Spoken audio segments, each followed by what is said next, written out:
Alright, so I'm going to walk you through the process of loading your film into the canister here. So this is the canister that the students use to load their film. This part that I'm showing you in the light needs to be done in complete darkness. So first I'm going to show you the different parts of the canister here. So this is the cap of the funnel. This is the funnel. And this is the canister itself. So there is a little piece inside that is going to allow this tube to rest on top of, so that when your reel is on here and the funnel feeds into this tube here, this becomes light safe. So you can pour your chemicals in here and not have this exposed to the film, the light exposed to the film. So the reel that I use is this right here, and this is how you feed the film.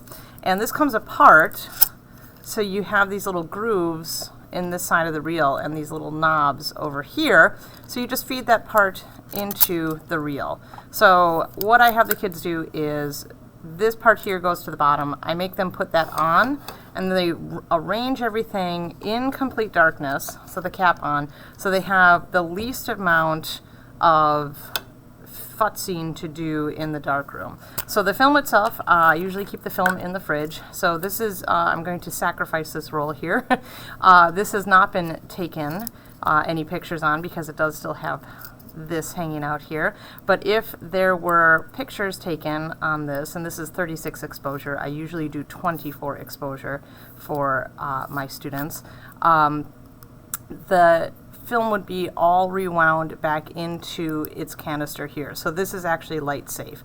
So what I do is I use a pair of pliers, and I tell the kids to feel right here where this groove is, and to put the pliers here. And this is the hard part, is you have to peel that open and then take this out, and I tell them to have clean hands first, so they need to wash their hands.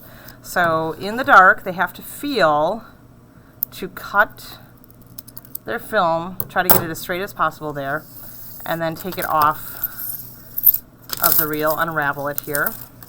And this is why they have to have clean hands. And they cut that off, and I usually then will feed this end into the reel here. So I'm looking for those little tongues right there, and then I can feel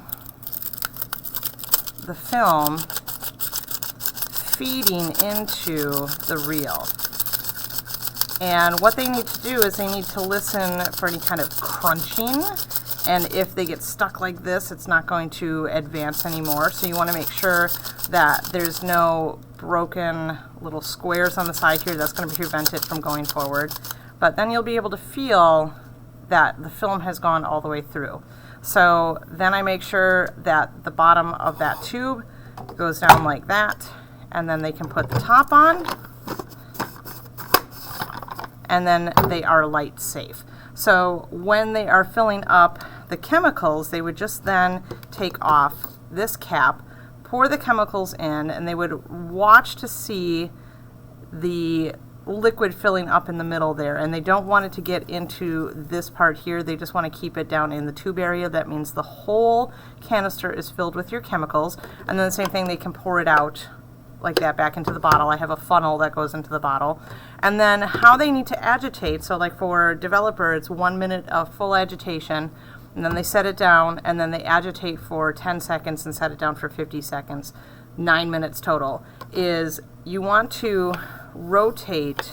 So I'm turning the canister back and forth like this, so that's what it looks like on its side here, and then also turning it on its head.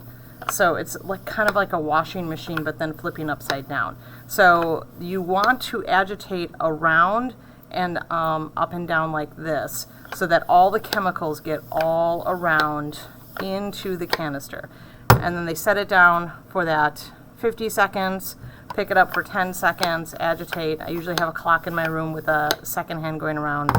And then when they are ready, when it's all done and it's reached the 9 minutes, they can take the cap off and they can pour the chemicals back into the brown bottle that the chemicals are stored in. And then for the stop, it is just filling this up 10 times with water. So just taking it right to the faucet, fill it up, dump it out, fill it up, dump it out right in the sink there. And then fix, you're going to pour that back in there, put the cap on, and this is 5 minutes full agitation. So these are going to leak a little bit, so you probably don't want to put paper towel around them or have them stand by the sink or the garbage can. Everything wipes up really well, so you don't have to worry about any of that, but they do need to wipe it up. So that is how you would load your film.